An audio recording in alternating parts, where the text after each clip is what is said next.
cordial saludo para todos. Me presento, mi nombre es Ana María Olaya Arias, soy estudiante de Medicina en la Fundación Universitaria Navarra y actualmente estoy cursando el 9º semestre. Vengo a presentarles el día de hoy el proyecto de investigación titulado como Relaciones de las alteraciones metabólicas en trauma craneoencefálico en un centro especializado de trauma. El contenido que tenemos es el que ven ahí en la pantalla. Iniciamos hablando y recordando que el trauma craneoencefálico es una lesión proporcionada por fuerzas externas directamente en el cráneo y que nosotros categorizamos el trauma craneoencefálico en leve, moderado y severo según la escala de Glasgow. La gravedad de esta lesión dependerá de la localización y de la mecánica del trauma. Recordando que el trauma craneoencefálico presenta cambios neuroendocrinos y electrolíticos, el 76% de los pacientes presentan una disfunción neuroendocrina con una incidencia de 7,2% y una prevalencia del 15 al 68%. Las afectaciones más frecuentes en un 50% es la supresión del eje gonadal, el eje tiroideo, en donde encontramos que en esta parte tiene una alta mortalidad cuando se presenta, y el 40% hay una alteración, una afectación en la secreción del ADH.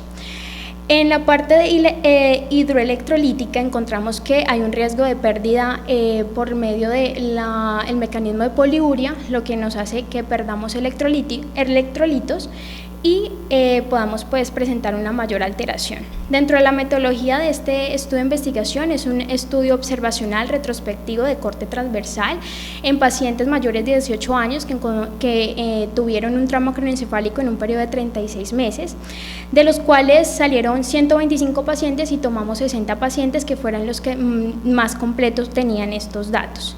Los clasificamos en tres cosas, que fue hidroelectrolitos, hormonas y glicemia, y la clasificación fue en 5 tipos. Entonces miramos el tipo de lesión intracraneal, la escala de Glasgow al inicio y al final. Miramos también el tipo de trauma, si fue contundente o penetrante, la realización de intervenciones quirúrgicas que requirió el paciente y la escala de Gauss. ¿Qué encontramos? Que en tipo de lesión intracraneal lo más frecuente en el cambio hidroelectrolítico es la hipernatremia y la hipopotasemia. Estos dos se encontraron en la desviación de línea media y hemorragia subaracnoidea, y en la hipopotasemia se encontró también en el tipo de fractura y el hematoma subdural.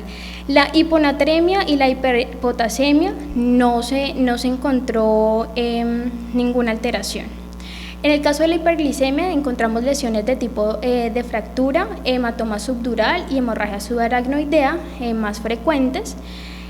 Mirando el Glasgow al ingreso, no encontramos una relación directamente proporcional en los cambios hidroelectrolíticos, pero sí en la glicemia. Entonces, en puntajes mayores o en un trauma craneoencefálico leve, el promedio de glicemia fue 118 miliequivalentes por litro, y en puntajes menores tenemos una hiperglicemia un poco más marcada, como ven ahí, de 151 a 217 miliequivalentes por litro. Ya en el segundo puntaje de Glasgow al final, tenemos que ya se presenta una relación directa con los cambios hidroelectrolíticos. Como pueden ver ahí, se presenta una hipernatremia en traumas craneoencefálicos severos a moderados y una hipopotasemia un poco moderada en los traumas craneoencefálicos severos y moderados, y leve en los traumas craneoencefálicos leves. Y la glicemia no tiene una relación con respecto al puntaje de Glasgow. Según el tipo de trauma encontramos el trauma contundente, el trauma penetrante. En el trauma contundente tuvimos una hipopotasemia acompañada de una hiperglicemia, pero en el trauma penetrante realmente lo único que se alteró fue la hipernatremia. Según la intervención quirúrgica, pacientes que tuvieron intervenciones quirúrgicas alteraron todos los componentes evaluados, como fue los electrolitos, la glicemia. Entonces encontramos hipernatremia, hipopotasemia y hiperglicemia. Y en los pacientes que no tuvieron intervenciones quirúrgicas no se tuvo alteración ninguna. Con respecto a la escala de Gauss, tuvimos pacientes con desenlace desfavorable, alteración en todos los componentes evaluados, electrolíticos y glicemia, y en el desenlace favorable pues mantuvimos una normalidad en los electrolitos, pero sí se presentaron cambios en la hiperglicemia. A pesar que este estudio de la parte hormonal no tuvo una significancia estadística, encontramos unos cambios en el cortisol, en el eje somatotropo, que es la hormona de crecimiento, y el eje tiroideo.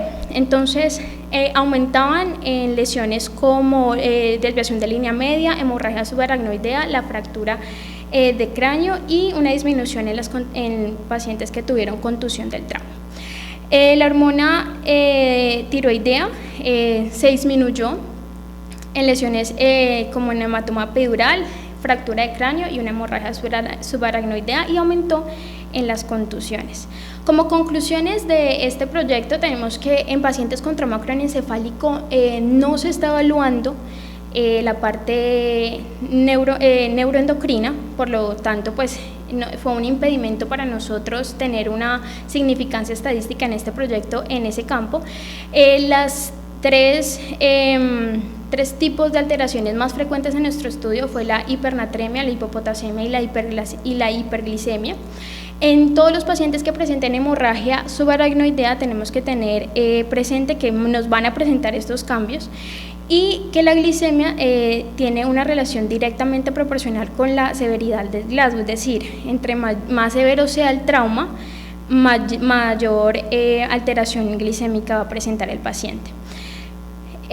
Por otro lado, tenemos que ninguna de las lesiones presentó hiponatremia, hiperpotasemia o hipoglicemia, y que tenemos que realizar un tamizaje endocrino a todos los pacientes, dado que ellos siempre nos van a presentar en un corto plazo a un largo plazo estas alteraciones neuroendocrinas.